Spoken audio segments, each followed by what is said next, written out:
How to convert a lead in Salesforce. Hey everyone, welcome back to my YouTube channel. In this video, I'll show you step by step how to do so.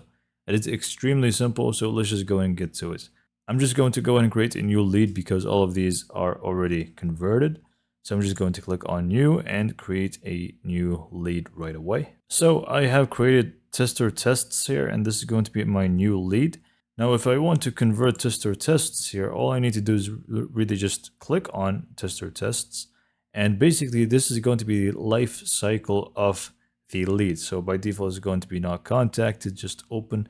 And then working is going to be when you actually start discussing the thing with tester tests or your actual lead. And then from here, you simply just want to go ahead and go through the life cycle. And if they actually did convert, you simply just want to select converted and click on select converted status. Now, let me just tell you what happens when you click on that. Salesforce is going to create an entire relationship with the business. It's going to create a contact for tester tests here for the lead. It's also going to create a new account if the company is new. In this case, it's actually not.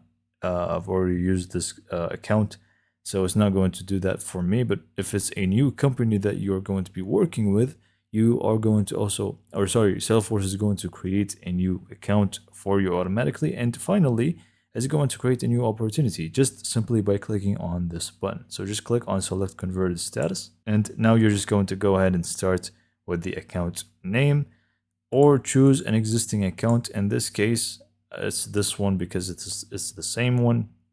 If it's not, you simply just want to give it a name, which is the company name. So in this case, I'm just going to click on this and select this one. Next up is going to be the contact. You can give it more details in here because it's going to create a new contact. And lastly, it's going to be the opportunity. So you can just go ahead and add that in here. Lastly, you simply just want to click on convert from the bottom right corner. And just like that, now you have the account, which is this one. In my case, it's not new, but for you, it's going to be. Probably, and you also have the contact. It's going to be added for you and the opportunity, and you are pretty much good to go. You have converted your lead to you have the contacts. If you go to contacts, you should be able to now find the name of the lead. You also can go to accounts and see the company's name, and finally in opportunities, it's also going to be created in here, and you can just fully customize it. So hopefully you found this video to be informative and helpful, and for more information, subscribe to my YouTube channel, and thanks for watching.